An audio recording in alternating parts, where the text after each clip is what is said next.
Bonsoir à tous, soyez les bienvenus dans ce 19-20. La folie Napoléon, une assiette estimée à plus de 150 000 € mise aux enchères demain à Fontainebleau. Près de 400 lots, le moindre objet ayant appartenu à l'empereur s'arrache à prix d'or.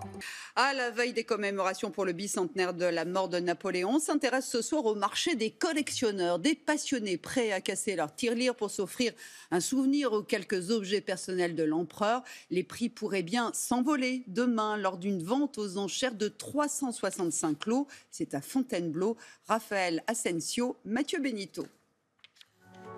Le château de Fontainebleau, Napoléon y a laissé son empreinte. Il y vécut 10 ans et c'est là qu'il abdiqua en 1814. Il fit ses adieux à la garde impériale au pied de cet escalier en fer à cheval. 200 ans après sa disparition, à quelques pas du domaine, un véritable trésor napoléonien est rassemblé pour une vente aux enchères attirant les passionnés. C'est vraiment exceptionnel, bien évidemment, hein, rare surtout, hein, et on adore. Bonaparte, c'était quand même un grand bonhomme, avec ses défauts et ses qualités. Mais enfin bon, c'est toute une époque de notre histoire. Ici, tout a un lien avec l'empereur. Cette lettre manuscrite où il anoblit un général, signée d'un simple nappe pour Napoléon. Cette plume qu'il utilisait pour écrire, mais aussi des objets plus surprenants.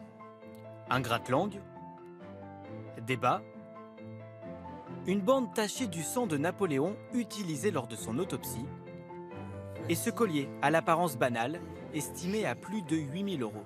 Pourquoi des cheveux ? Ce sont des cheveux de Napoléon qui sont torsadés avec un petit fil d'or qui les entoure. Et regardez, c'est charmant, non ? On pourrait presque le porter, c'est d'une modernité. Plus délicat à manipuler ce masque mortuaire. La nuit du décès de l'empereur sur l'île de Sainte-Hélène, un médecin anglais vient relever les empreintes de son visage. Ça vous donne une représentation assez réelle du visage de l'empereur au moment de sa mort. Ce masque est estimé dans les 4 à 6 000 €. On achète une partie de l'homme, on achète une partie de son idole, on se rapproche, il y a peut-être un peu du fétichisme. Mais la chaise de Napoléon, on sait, quand on l'a chez soi, qu'elle a été le témoin de tel événement ou tel autre. Donc on rentre dans l'histoire de France. Cette vente attire tous les collectionneurs et certaines pièces pourraient partir à l'étranger.